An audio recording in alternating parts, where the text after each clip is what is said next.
What's going on, everybody? Welcome to Buckles Locker with your host Isaiah.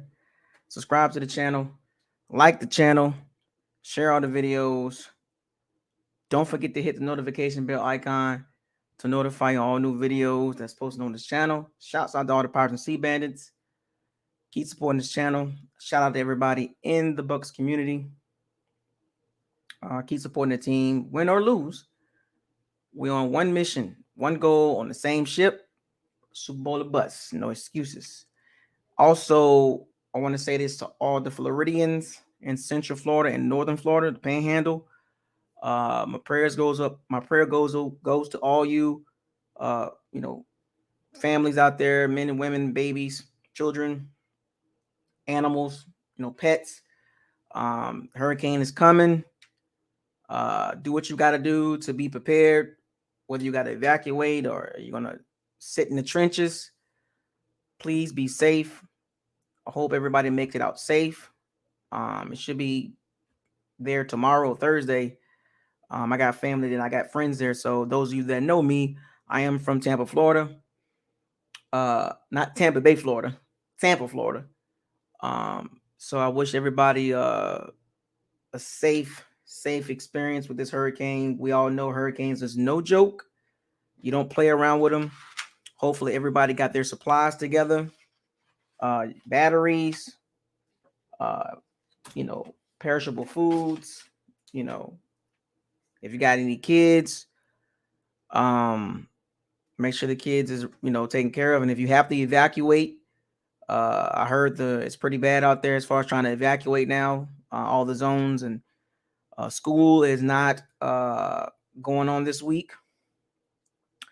So everybody's out of school, basically. All the kids out of school. If you got room for family and friends, and if you in a safe spot, the eastern part of Florida, on the eastern coast of Florida, that's out of the way of the storm, or the southeast part of Florida, try to evacuate. I've experienced this before in New Orleans, Hurricane Ida. I evacuated all the way to Houston. I left the day before the storm. It took me about 13 hours to get to Houston. Houston is about a 5.5 hour drive from New Orleans, and it took me 12.5 hours, almost 13 hours. So now, and I left the day before the storm. So if you're going to evacuate, this is it right here. So yeah. And also, as far as the Bucs, it's also affected the Bucs as well. They talking about moving the game to the Midwest, or they might move it to, Dolphin Stadium, Hard Rock Cafe Stadium in Miami, because Miami's not getting hit. They still waiting on confirmation as far as the damage. Yep, that's right. As far as the damage and how bad the damage will be after the storm, whether it might be some power out, some flooding, or some some little small damage. They can get away with that. But it's Sunday night game, 8:20 Eastern Standard Time. But if there is any like structural damage or any unsafe, I guess you could say, if it's an unsafe environment, they'll hopefully move the game. Hopefully the stadium don't get messed up pretty bad. So hopefully everybody's safe. The Bucs have moved to Miami. They're practicing out of Miami right now. So like I said, hopefully everything remains intact. So their football is not more important than the safety of the people. That's the most important thing, So it's not about the game Sunday. It's about everybody being safe, making sure things are, people get to where they need to be at or survive this storm. So, and usually when these type of situations happens, unfortunately, when people stick it out, there's sometimes it's tragic things happen during these type of situations. We've seen this in the Midwest with tornadoes. We've seen it with hurricanes, nor'easters, mudslides, so earthquakes in California. So these things happen when you try to stick it out. So hopefully everybody, make it out of there safe and good. So anyway, with all that out the way, all right, I had a long day. So this will not be a long film study, unfortunately, because I got things to do. So I'm probably gonna do about 30 to 45 minutes of this. Film study. Bucs versus Packers. Bucs, we all know the Bucs lost to the Packers at home in the home opener 14-10. I mean 14-12. So 14-10. 14-12. It was an ugly game, and we went over this quite a bit. Thorough conversations with a lot of people. Sunday. It was 6 hour live stream. I wanted to get that out the way because I'm not gonna do that type of live stream after a loss or win. But I just kind of figured that needed to be done for the Pirates and C-Bands to get that off their chest. And also the 17-0 folks, get them out the way. Because there were some people that think that we can win every game. There were some people that didn't matter who we played. It's inferior. Like, we better than them. Oh, yeah, football is full of surprises. And I told y'all this. Parity is real. Every year is different. Every year of football is different. You can say one thing. You can say 4-0 first 4 games, and you can say 17-0, but the reality remains every time you do stuff like this. And it's a reason why teams don't go undefeated in professional sports, especially football, baseball, and basketball. It is hard to do. So when you stick your neck out there trying to be bold and trying to be making these drastic takes, yeah, you can throw whatabouts and whataboutisms and shoulda, coulda, wouldas. But the reality is, I even told y'all this, going undefeated in the first 4 games was not, there's a possibility that the Bucs could have went undefeated, all caps, could have went undefeated in the first 4 games. But the reality, the probability was not high. Based on the first 4 games, it was tough. It was going to be tough to be undefeated after 4 weeks. I literally warned y'all. And the only people that's mad that the Bucs are 2-1 right now is the people that thought we were going 4-0 and 17-0, 21-0. Those are the people that's mad or upset or feeling some type of way. That the people that had realistic expectations were not mad. The people that's not afraid to pick against the Bucs in some weeks, we're not mad. You got to have some objectivity, some logic to picking these games. I guarantee you can talk to a lot of Bucs fans and they'll tell you every week they're picking the Bucs, no matter what. And I'm not going to put myself out there like that. I'm going to be as realistic as I can. I'm trying to be logical thinking with the schedule. And I'm not picking with my feelings. I'm not picking with what I feel. I feel like the Bucs should be 4-0. I feel like the Bucs are better than this team, that team, that team. I feel like the Bucs should go 17-0. I'm not doing it. I'm not feeling anything. Yeah, and it's opinion based, but I'm not feeling opinion based. I mean, I'm not feeling. I'm giving a logical reason on why I'm picking some of the games that the Bucs will lose. Not saying I'm gonna be right, but some games the Bucs will lose. So we got to understand as fans, you can't pick them all, can't win them all. So luckily, glad we got that out the way early, got that loss out the way, and there's a couple more losses to come. That's just what it is. Not going 16-0. I'm at 16-1. Not happening. The possibility is there, but the probability is not high. So there's only 2 undefeated teams left. So good luck with that. So the Dolphins and the Eagles. So let's get down to this film study.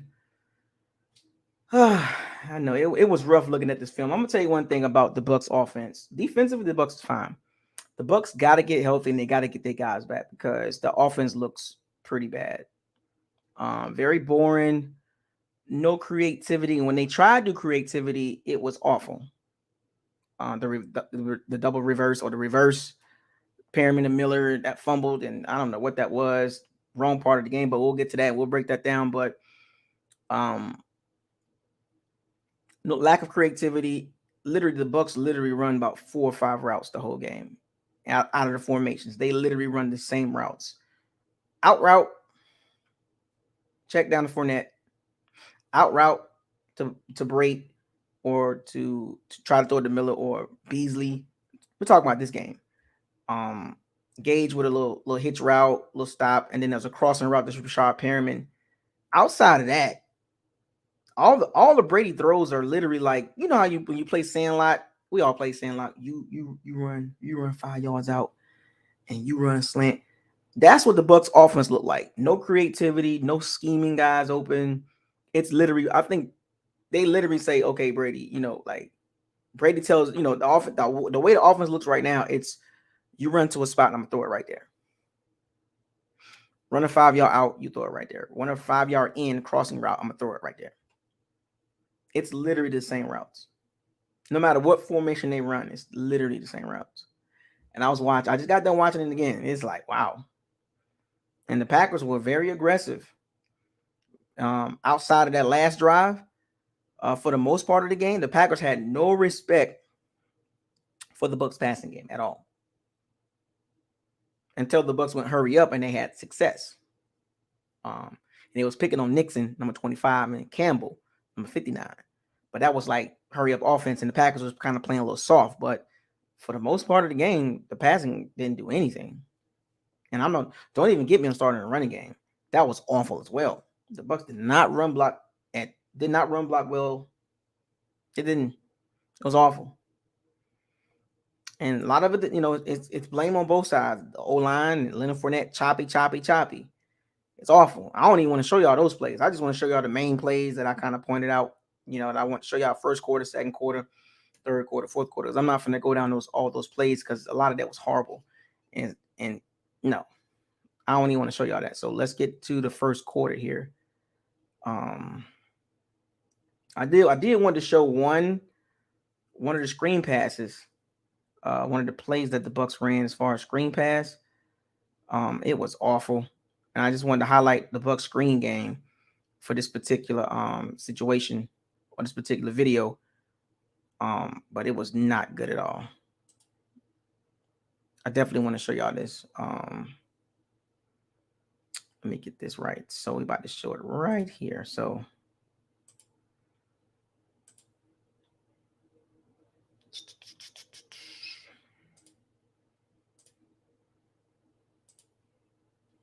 I'm going to show y'all the screenplay here.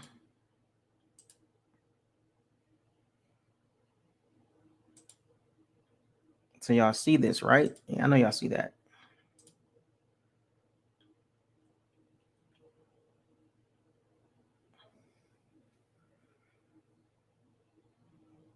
Awful. Just awful. I mean, come on, man. What are we doing here? Look at this formation. Cole Kef. I mean, Shaq Mason didn't even get out there. I don't know why Shaq Mason paused. I don't know why did he do that? Hainsley got blew up. I don't know what the Bucs screen game, what they're trying to accomplish here, but they can't do anything right with the screen game. Hainsley can't get out there because he got blew up. And I just wanted to show y'all this part of the game here with the screen pass. Just awful, man.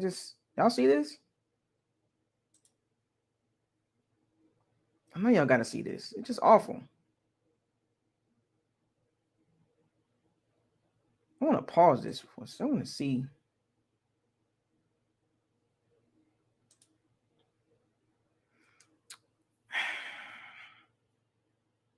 Now, y'all see this, right?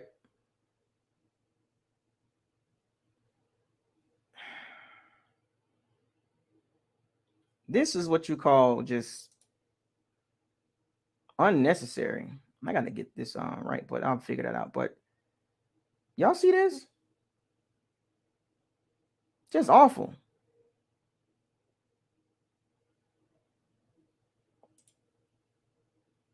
I know y'all see this. What is Robert Hainsley doing? He got washed, and then Shaq Mason already late. Campbell already see the screen pass. Tristan Wirfs did his job. But these two right here just can't get right with the screen pass. Shaq Mason's beat already. Campbell, see the screen coming already. Beeline.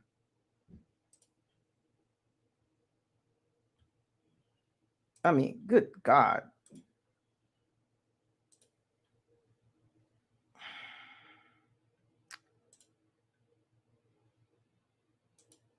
Just y'all see the screenplay, man?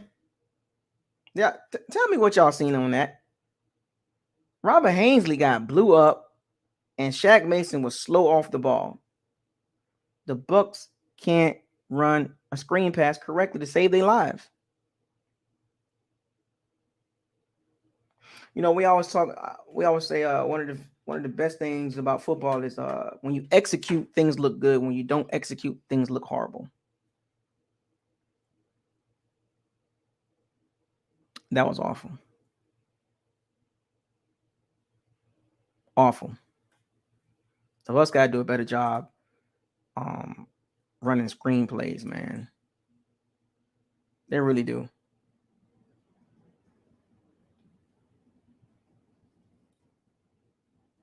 They really got to run a better job than that. I don't know what they're gonna do with the screen game, but that's not gonna work. I just want to highlight that screenplay, man.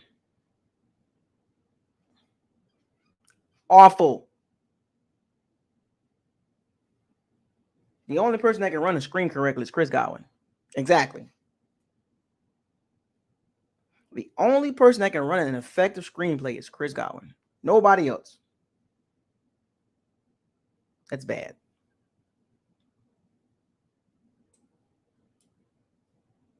I don't know what the Bucs gonna do, but it's not looking good. It's not at all. I'm gonna show y'all another play here. I think this was the sack here, maybe. Yeah. So I'm gonna show y'all another play. Protection was also an issue as well.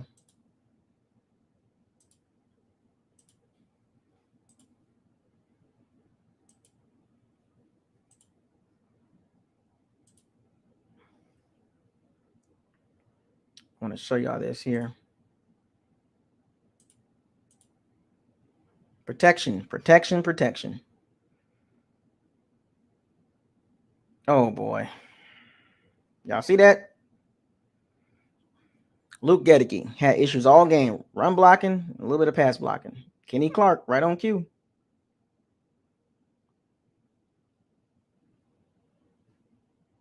Got blew up. Look at this. Y'all see that? Y'all see that, right? Y'all see that? He already beat. Walton beat as well, but Tristan Wirfs did a good job. Double team here. Why are they double teaming him? Why not double team Kenny Clark?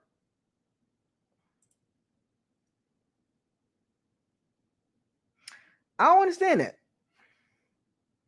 Why are they not double teaming Kenny Clark?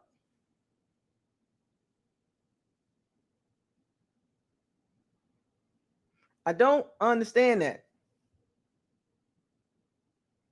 Luke Gedeke got beat quite a bit, especially in the run game. I'm not even going to break down his tape on the run game, but I literally explained this to y'all before the season started about Luke Gedeke going against these really good D tackles. He's going to get better, but it's his film breakdown. He's beat like a drum. Why do they keep double teaming the wrong person? They always trying to leave Gedeke one-on-one. Shaq Mason can block by himself one-on-one. You should have Hainsley helping out Luke Gedeke.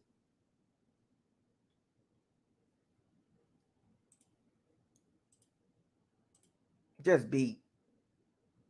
Look, he beat.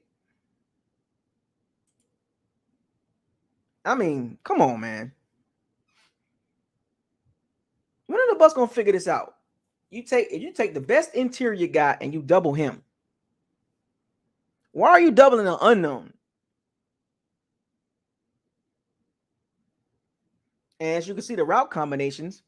This is Cole Beasley right here doing a crossing route, which they did this a lot this game with Gage and Beasley, um, and Perriman too. But there's Brait behind. It's basically a double cross, and double crossing routes coming from left to right. And Brady has an option to see if Campbell is going to step up and hit Cole Beasley. This is Quay Walker here. This is Cameron Brate here. Cameron Brate's going to end up right over here. I think this is Savage or Amos here. But Brate is going to end up right up in here. And this is where the ball should be going at. I think that's what Brady was looking at. Brady was looking at that play, but I'm not sure 100%. He was looking at Brate, though. Let's see. Yep. So he passed him. This is Cole Beasley. And the throw would have been basically right over here to Cameron Brate. But Luke Gedeke got beat like a freaking drum.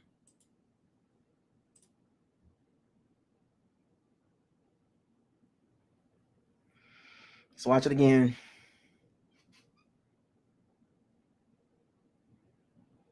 He didn't even set his feet. He didn't even anchor. Did not anchor. The Bucs got to clean that up. They literally got to clean that up. Luke Gedeke, and this happened a few times. He has an issue anchoring. When he anchors, he's good, right? But against powerful D tackles or a strong, stout D tackle, he's going to struggle. Run blocking and pass blocking. And there's a lot of tape on that. Even the Cowboys D tackles weren't even that good, but they was doing a little something. But the Bucs had the right game plan, the blocking scheme running wise. In the second game against the Saints, Luke Gedeke didn't look good at all in the run blocking at all. And he looked pretty decent pass blocking, but the ball was coming out so quick because Brady refused to sit in the pocket. So how much of it is Brady getting rid of the ball so quickly versus is the line really blocking? Because they have their moments when they block, don't get me wrong. But I think it's more about Brady getting rid of the ball quickly than them guys actually blocking, because we know Tristan Warren's going to do his thing, right? We know that. But as far as Gedeke and Hainsley, I think that's more about Brady getting rid of the ball so fast because he don't trust those guys to hold sustained blocks for a whole game. They just can't do it. And the run blocking is even worse. For this particular game, last two games, the run blocking was awful. They're not aggressive at the point of attack. And on top of that, Fournette is not helping out either. Tap dance too much. He did it all this game. He had 12 carries. The Bucs literally just gave up the running game because they weren't successful. Fournette was not running with aggressiveness as he did in the Cowboys game, and even in the Saints game, he ran with more aggression because he had 24 carries. But this game, he had 12 carries and 4 quarters and 41 passing attempts. That's almost a 3-to-1 ratio, basically a 3.5 ratio. I mean, 12, 41. I mean, 12 times 3 is 36. And then you got remainder of 5. Almost a 4-to-1 ratio. Passing to run. That's not winning football. And then I want to go to this Randall Cobb play. You got this third, I believe it was a third down play too. That was a backbreaker too. That wasn't one of the drives they were scoring, but it was a backbreaker. It was a backbreaker. And I'm gonna get to that. I'm gonna show y'all that play because the Bucs was playing. The Packers were driving, but the Bucs are kind of started to stiffen up, and Devin White and I think Carlton Davis overrun the play, which caused Cobb to turn around and old wily veteran move and turn it up the field. And that was kind of some huge stuff in this game that happened, pointing out some certain plays that were huge in this game. So I'm going to break down this play here. There were some plays that the Bucs, if they just would have stopped them. Here we go. Packers are in the Twins right. Oh, actually twins on both sides, twins left and twins right. Aaron Jones in the middle of the formation, right on the side of Aaron Rodgers, waiting for Devin White, the blitz, and Levante David. The Packers, I will say this. The Packers were very prepared for the Bucs blitz. They were very, very prepared. And they did a pretty good job overall to stifle the Bucs blitz packages. And the Bucs didn't blitz like crazy like they did against the Saints, against Winston and the Saints O-line. The Bucs were very reluctant to do that. And the Packers, when they did it, the Packers was ready for the most part. Now, Aaron Rodgers did escape a few times, but for the most of the part, the Packers did a pretty good job. This was, I think it was a third down, I believe. Carlton Davis, Devin White. Oh, boy. That was huge. Now, this was led to the Packers' first TD. That was huge. See, we got Levante and Devin White. Double A gap blitz over the guard. Over both guards and center. I'm surprised it didn't blitz. Maybe that would have been a good time to blitz, but they backed out. Got to a spot, but Aaron Rodgers is too good. And that right there. Like, come on, man. Fellas, break down and make the tackle. Right here. Come on, man. What are we doing here? Come on, man. Devin White. Now, usually,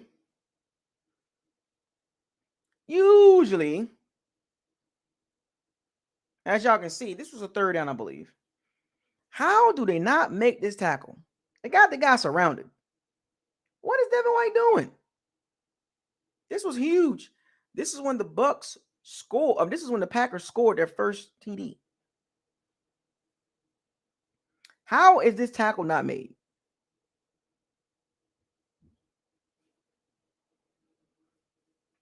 Can anybody explain to me how this tackle is not made?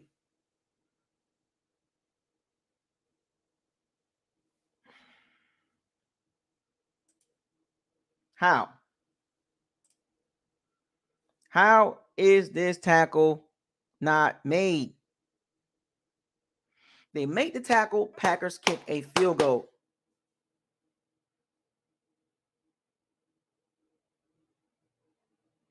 Carlton Davis, Devin White got the man surrounded.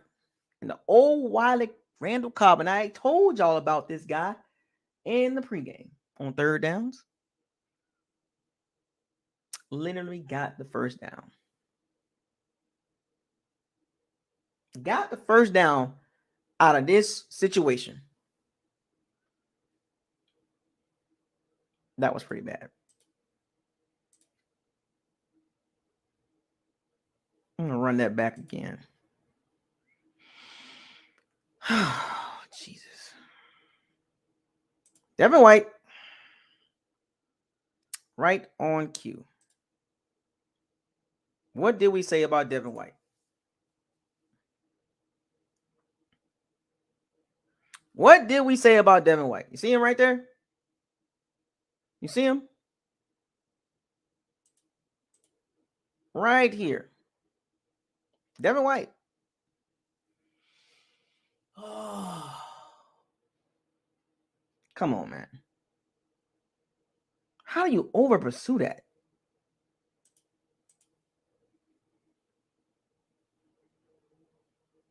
These are some of the key moments in the game that kind of affect the outcome of the game.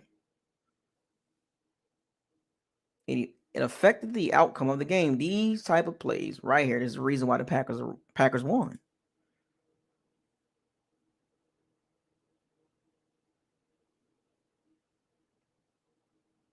Just awful. Devin White has been playing pretty well for the most part, but he had some brain farts, a couple of brain farts in this game, which led to the Packers touchdowns, both touchdowns, the only two touchdowns they scored. Over pursuing and not reading his keys caught him off guard a few times. Now he settled down as the game moved forward, but against teams with quarterbacks like this, you can't make that many mistakes. One mistake is okay, but two is too many. Two mistakes is too many. One too many mistakes against Aaron Rodgers, you will pay. You cannot over pursue, and you got to read your keys. Devin White and those 2 touchdowns, he had a couple brain farts. But like I said, he hasn't played bad at all. It's just this game, he just didn't quite early. I would say early. He didn't quite I'll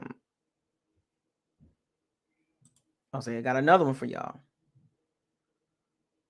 Yeah, it just these plays just literally stops the Bucs. Like the reason why the Bucs didn't win, I'm literally showing y'all.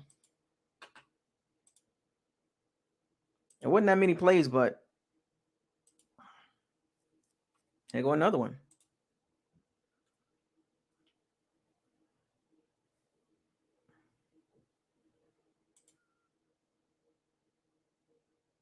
Here go another one right here.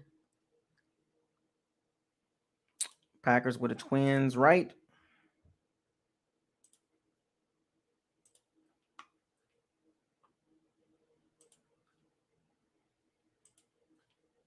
Boom, touchdown.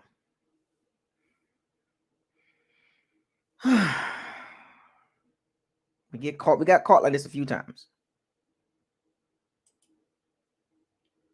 Winfield sees it, but too late.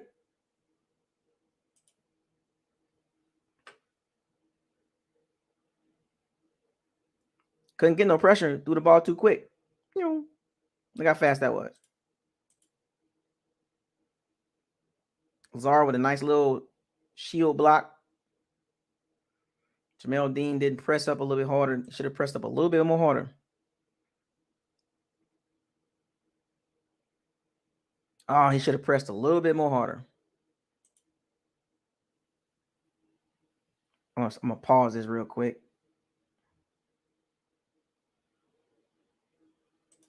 Right there. Beat.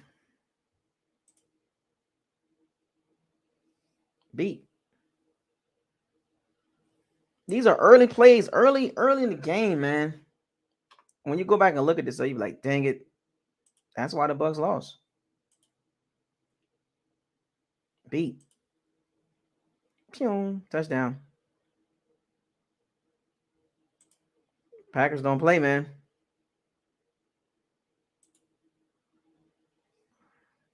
Packers do not play when it comes to mistakes like that. You cannot have mistakes against teams like this. None of the Bucs can do about that. Jamel Dean could have came up a little bit more harder, been a little more aggressive, but Aaron Rodgers, when he sees something, now the Bucs did fix this as the game moved forward because this was all first quarter. Now you look at the second half, Packers didn't do anything. We'll get to the second quarter. We'll go to the second touchdown that Packers had. Yes, we will. Let's get to the second touchdown. I'm gonna skip the Bucs stuff because they didn't do anything in the first.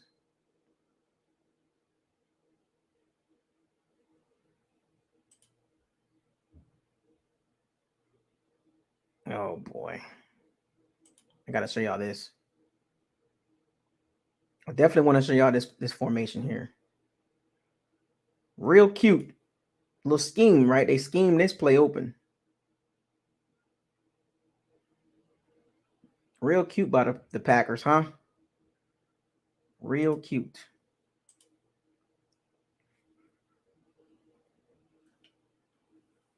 I thought this was a cutesy dootsy play.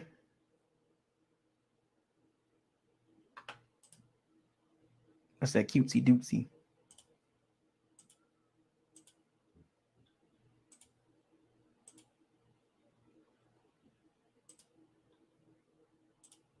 Check out this formation.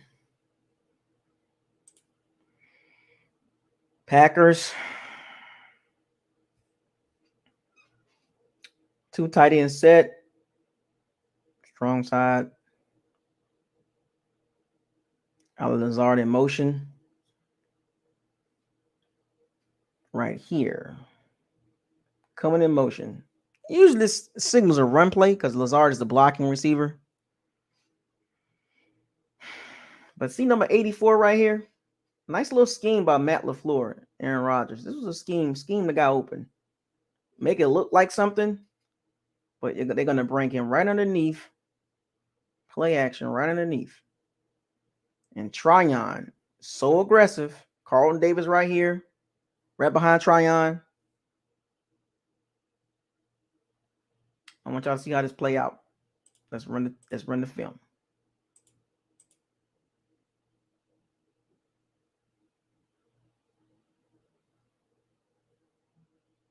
Oh my gosh.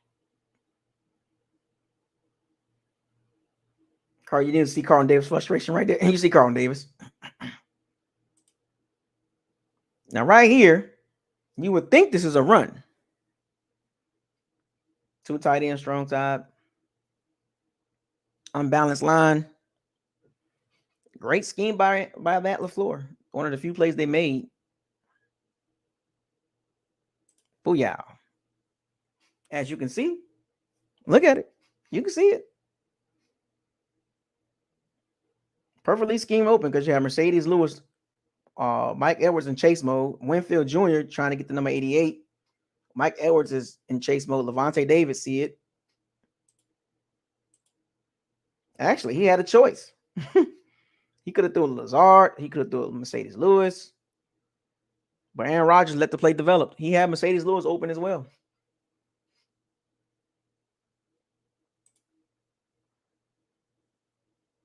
He sure did. Look at that. Two guys open right in the middle. Lazard and Mercedes Lewis. If he would have stopped and just threw the ball to Mercedes Lewis, that would have been probably a touchdown because Winfield Jr. ran with number 88.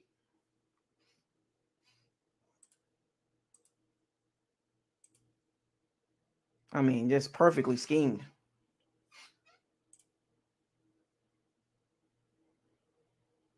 Winfield Jr. is an ankle tackling dude, ain't he? Here's the play right here.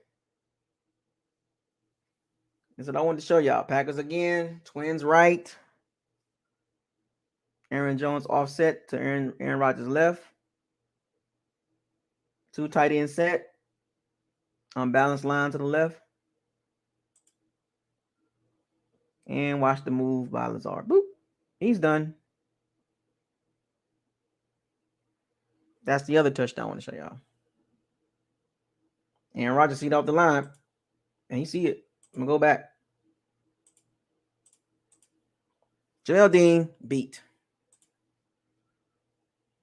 Beat off the line like a drum.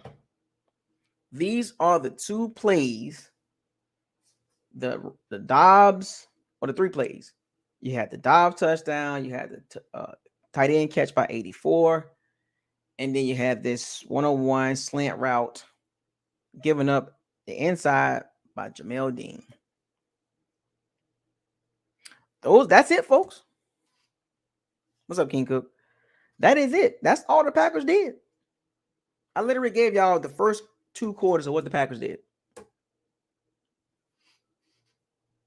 After that, the Packers didn't do anything. As I get to the third quarter and the fourth quarter, they didn't do anything. I skipped all that. But Dean got to know better than this, man. Got to do better than this, man. Dean has been playing great ball. Don't get me wrong. But he's susceptible to giving up these type of plays. Not being aggressive. He didn't jam him. You let Allen Lazard get a free release. And when you give a receiver a free release inside the 5-yard line, you cooked. Look at Jamel Dean. Footwork is not even there. Beat. Toasty. In the NFL, this is what you call beat off the line. Beat like a drum. After these messages, we'll be right back. It's done. Aaron Rodgers, too good of a quarterback. Perfect throw. Jamel Dean, reaching. Too late. Trying to knock the ball out, which is great technique, but strong hand receiver going to make that catch 10 times out of 10. Touchdown.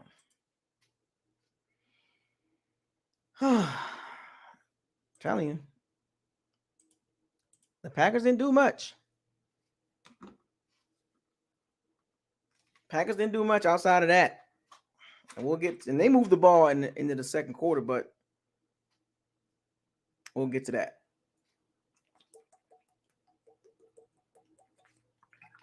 Can't give up inside technique in a situation like that.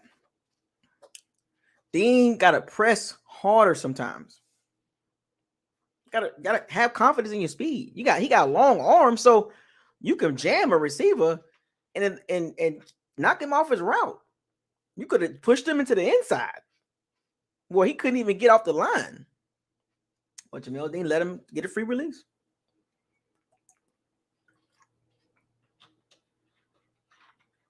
That's the old Jamel Dean. But he'll clean that up, though. You know, Murphy Munton's not going to play at all. Unless somebody get hurt. I'm going to show y'all the other. Jamel Dean clean that up, though. He'll clean it up. He'll definitely clean that up. I'm going to get to the Vita fumble here. I want to show y'all this play, how Todd Bowles schemed this pretty well. Todd Bowles be scheming on his defense. He be scheming. Stay scheming.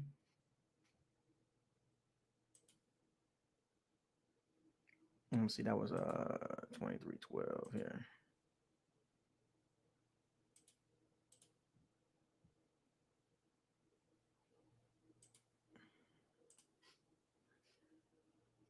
This is what I want to show y'all right here. This was beautiful. Beautiful drawn up defensive scheme by Todd Bowles here. Davis. That was Davis. Davis. Davis. What y'all know about Davis? Here we go. This is where the game could have got out of hand right here, but Todd Bowles knew he had to do something. Todd Bowles knew what Aaron Rodgers was going to do in this situation with Aaron Jones and the way everything's set up. Got twins left, with Cobb and Dobbs up top, Lazard at the bottom, Tunyon, twins right, twins left. With Aaron Jones in these situations, teams like to run what you call an arrow route. It's one of the favorite pass plays with pass catching running backs. But Todd Bowles knew that the situation, what it was, couldn't let the game get out of hand. If the Packers would have scored here, then it would have been 21-3, or it could have been 17-3. But the defense that Todd Bowles used in this situation was scheme. This would scheme out.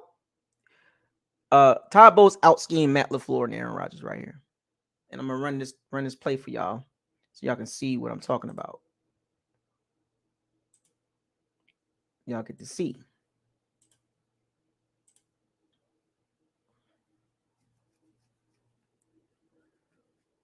Perfect. Boom. And that was Vita's job.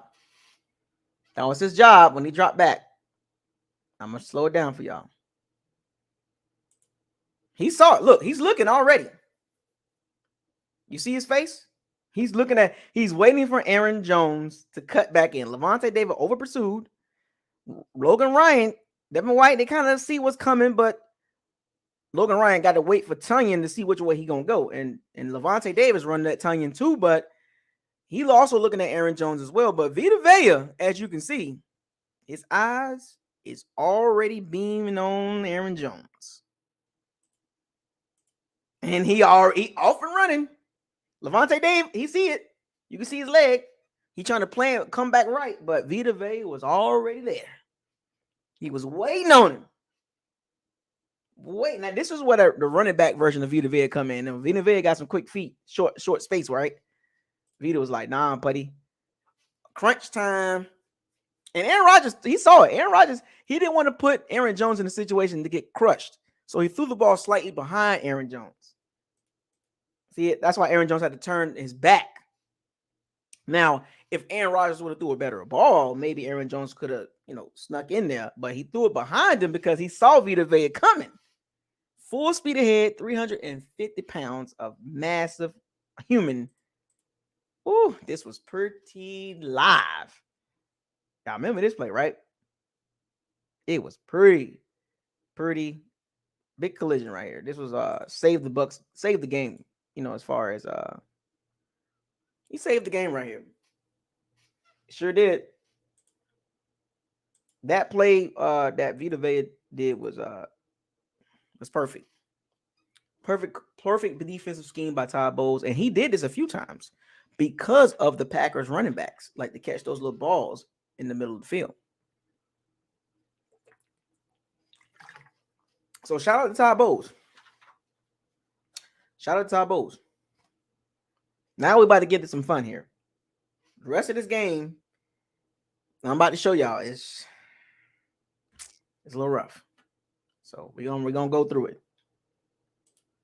Sorry for the lack of enthusiasm, but it's a long day. So we're gonna get to, let me see. Got to get to this play right here. We're gonna have to get to it. Y'all ain't gonna like this. Yep.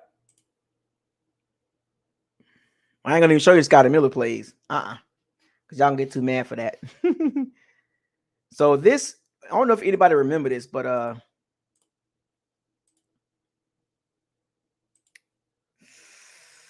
this was pretty tough here. The Bucs trying to score before the halftime. Now, what happens during this play? Does anybody remember? Does anybody remember this play? Does it end good or end bad? Does anybody remember this play? What's about to happen?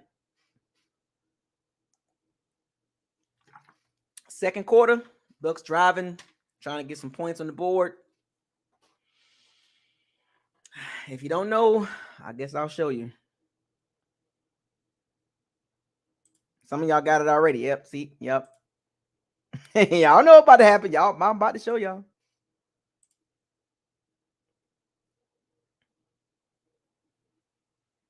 Boop. Another pivotal moment. Oh my gosh, bro. I don't know what Brashad Perriman was doing. The ball came out quick too. Now, what? Why he just go straight? I'm just curious. Why didn't Rashad Perriman just go straight ahead? Why is he trying to cut a? I mean, in that situation, you got guys all around you. Situational awareness. That's what lacks in Rashad Perriman sometimes. He'll make a catch here and there, but then he'll make drops and plays like this. First round pick, by the way. First round pick. Just frustrating sometimes. Was talented, but like right here, secure the ball, man. Quay Walker, rookie out of Georgia, the rookie from Georgia, linebacker, sees the ball. You can see he looking already. Darnell Savage right there. Nixon, Amos coming. They're about to collapse. Just fall down. Just fall down. What you still trying to get yards for? Somebody's coming from behind, and he's still trying to move around. Look at this. Look, what you doing, bro? Compromise situation, right? Compromise. How many times we've seen this play cost a fumble? Bruh. Pivotal moment. Awful. Another game-changing play. Fournette frustrated. He like, dang, man.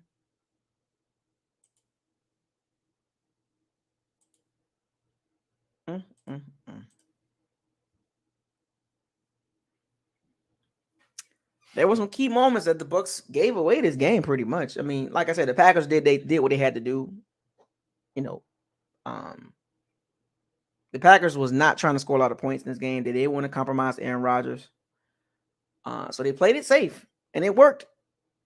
The Bucs, on the other hand, they did what they had to do, but they fell behind too early. And trying to play catch up with receivers that supposedly supposed to be deep.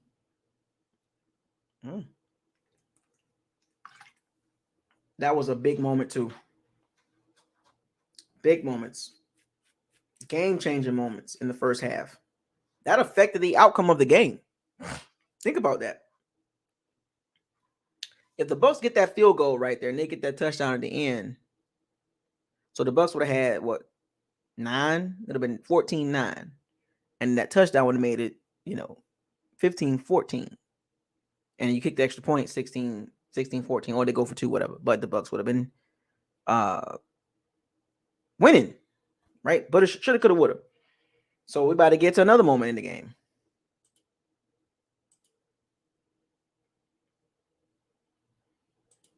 It's awful, man.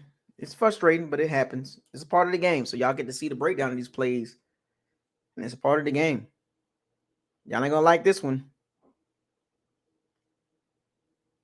Let's see here. Oh, y'all ain't gonna like this one.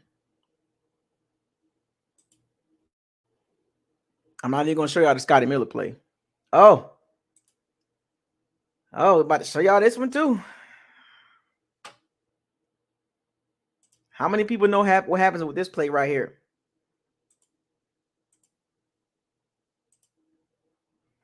How many people know? How would he know? How would you know? What happens during this play? Does anybody remember this formation and what happens after this play? Another pivotal moment. Too many game-changing moments that went the wrong way for the Bucs. Bingo! Somebody got it. Who else? Anybody? I don't know. I mean, good shot, T. You remember. Third quarter. Another game-changing moment. Let's break it down here. The Bucs come out, trips right. Cameron Rate in the inside on the line. Gage in the slot. Perriman on the outside. Scotty Miller down there with Rasul Douglas. Off the snap. Boom. Gage is open. Gage is open right there. He open. Everything checks out good. Boop. All right, security catch. Getting ready to run. Boom. Oh, that was just backbreaking. You can see the frustration with Gage, man. He like, good God. That was backbreaking. Backbreaking.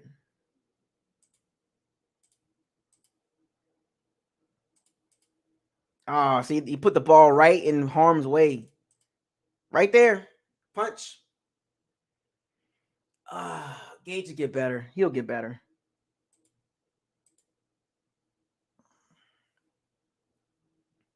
Gage will get better.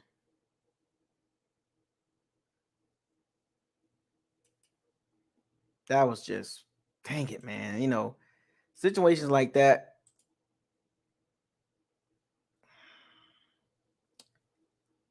It's one of those frustrating moments, One of those moments where it just happens.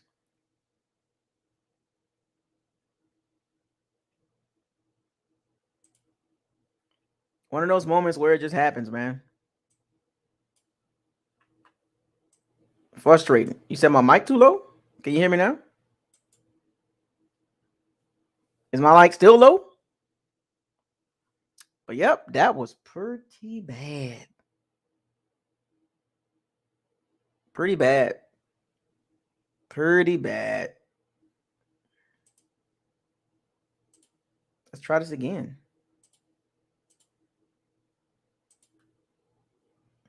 Let's watch the whole thing play out. Boop. Oh. It was almost like that wasn't a full catch, but it was a full catch, though.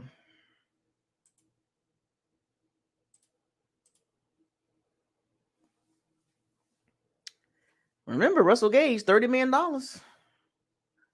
He was the number 2 receiver on a bad team. Yep, that also hurt the Bucs in as far as going to win this game. And we're going to get to some other plays here. Just giving y'all key moments here, man. We're going to give y'all a Todd Bowles special here.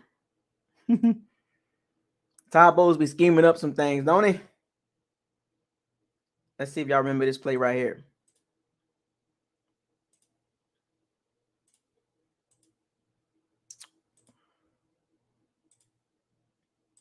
Does anybody remember this play?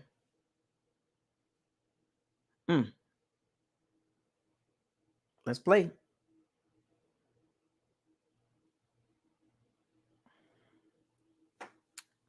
Bucs with the stop. Two safeties high and a cover 2 look. Oh, but watch Todd Bowles and his scheme. See Logan Ryan. He see it coming. You can see Logan Ryan, see him right there. He looking. He see Robert Tonyan. He see Vontae David giving up the inside. And Logan Ryan, veteran, old savvy veteran.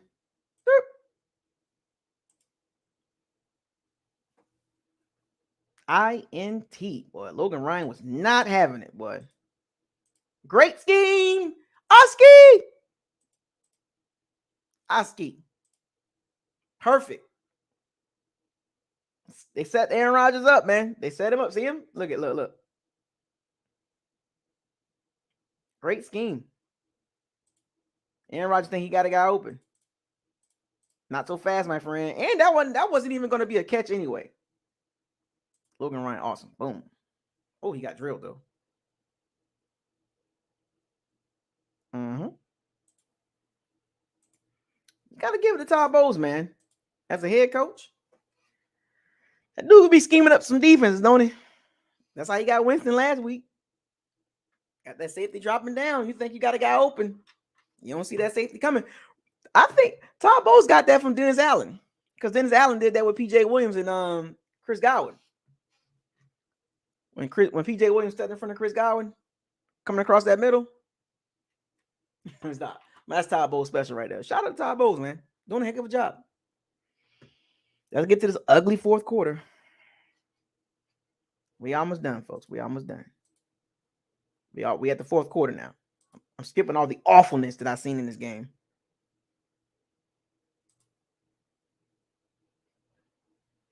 I want to show y'all Jalen Darden.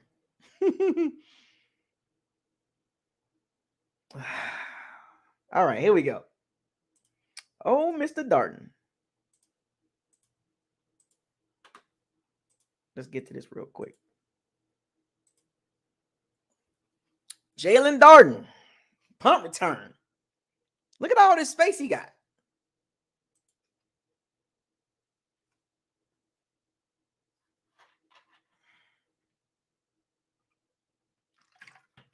Jalen Darden, all that space. Let's get to it, Mr. Darden. Where you going? Look. What is Jalen Darden? Like, you got at least 10, 15 yards. Can anybody explain to me what Jalen Darden be doing?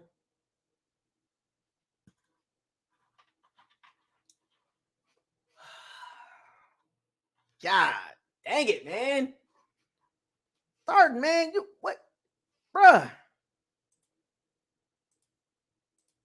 What? Bro, he can turn to the right.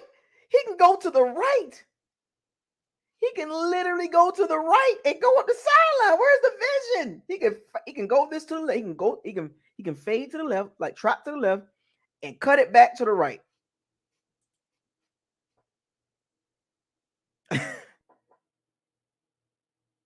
I mean, come on, Jalen Darden. How did you not see? Bro, cut it back this way. Oh my gosh. Cut it to the right. Where you go? He already going to the sideline. He's already heading to the sideline. Oh my gosh, bro. He could have cut it back to the right. Got the wall set up. He automatically going to the left, to the sideline. Jalen Darden, bro. I swear to God, bro. Where are you going? Bro!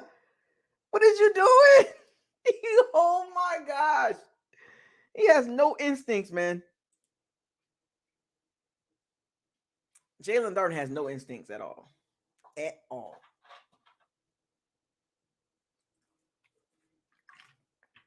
Already running to the sideline.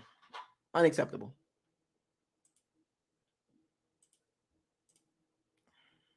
Look at this.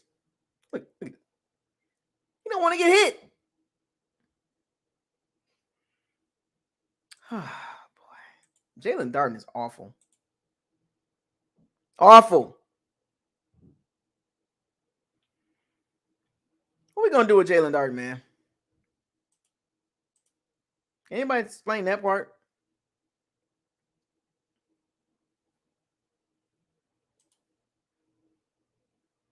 What we going to do with Jalen Darden?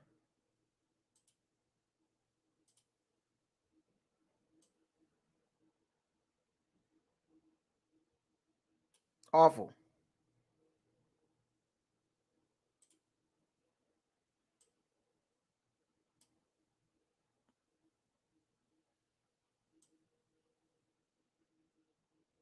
Let's get to this play right here. Another boneheaded play by the Bucs. By Mr. Byron Leftwich. Everything is all sweet and dandy right here. Let me show y'all this one. Y'all ain't gonna like this one. Does anybody remember this play right here?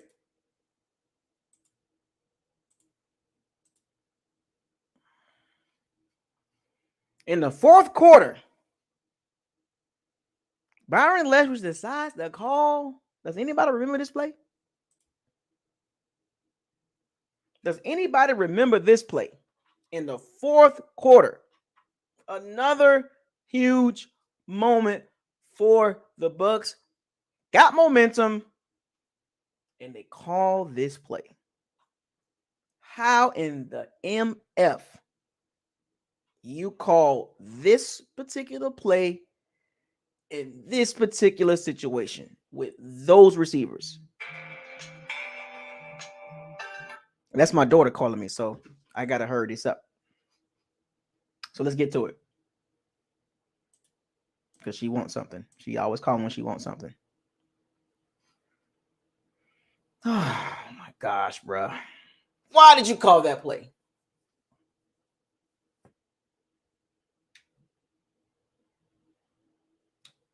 Yes, Malia. Malia, can you hold on 1 second? Yeah. Okay. So why would they call that play? Why? Look at this. Why? Idiot. Like, why? Just unnecessary. Now look at this. Cameron Ray had the awareness to get the ball.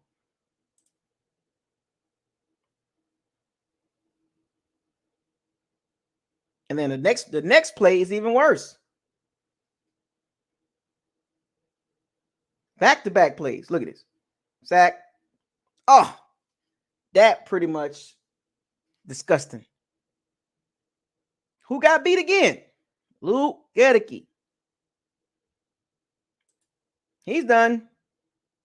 Luke Gedeke beat again. And once again, they double teaming. They double teaming the right guy. They double teaming Kenny Clark. But Gedeke is beat. And then Kenny Clark finished him on up. Oop. Back-to-back plays. Unbelievable.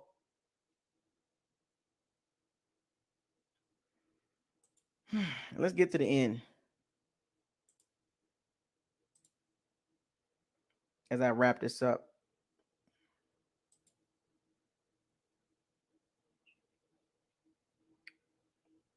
Let's get to the end of this. We're going to let this play out. It was some bad stuff here, man. It's hard to go through this game for real. Scotty Miller with the whoopsie. He's so light in the butt. Fourth quarter, Bucs driving. Pass interference, Adrian Amos. Packers started folding. Amos read the play pretty well, but he was just too aggressive.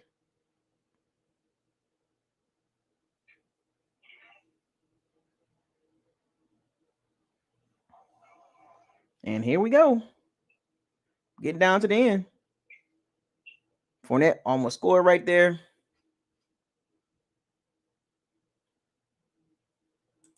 We're going to speed this up.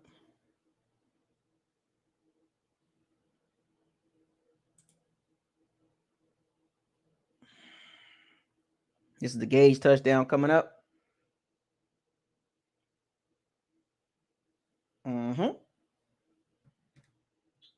This is the Gage touchdown coming up. A touchdown. Great throw by Brady. Gage took some punishment. Hold on a second. I'm almost done. Okay. Boom.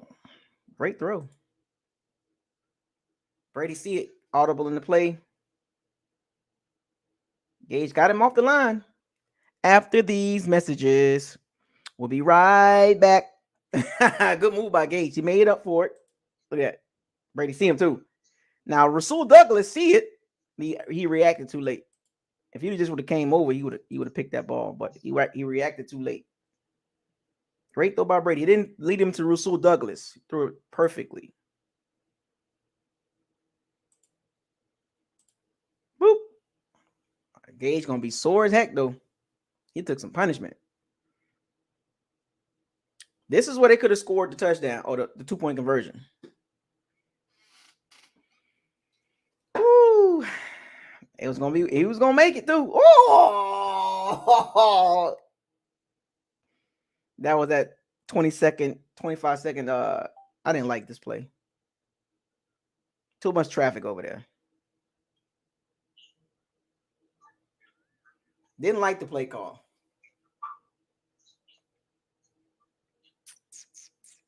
Sean Gary had a little pressure on Brady. Brady feels the pressure. I see where Brady trying to go at Russell Gage. Nobody was open, but DeAndre Campbell was right there. Boop. If Fournette would have been paying attention, he would have caught that.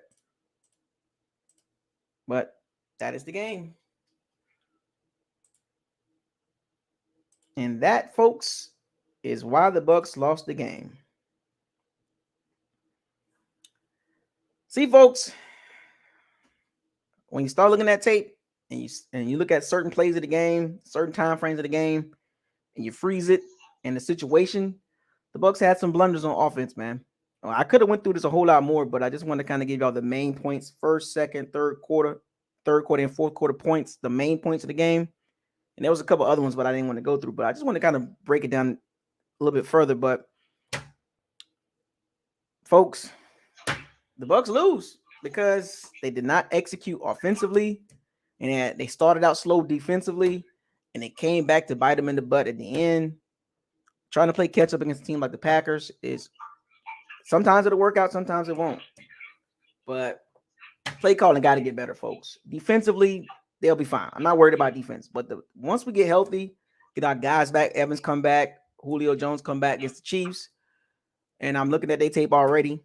So we'll have some discussions about the Chiefs starting tomorrow. But unfortunate, man. I didn't do my my walk in the plank because I'm about to talk to my daughter, so I'll find a way to put that in there somewhere. But anyway, leave your comments in the comment section. What play stood out to you as far as the game-changing play, or what was the difference in the game? You know, shouts out to all the Pirates and Sea Bandits.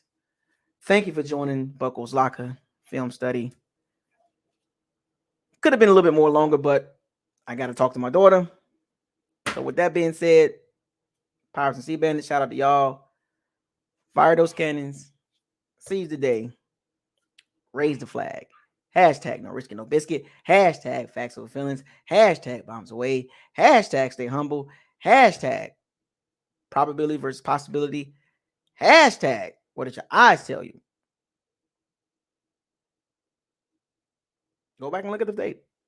Go back and look at this video. Hashtag trenches matter. Hashtag don't get mad at me. Hashtag Super Bowl or bust. Buckles lock out. Peace.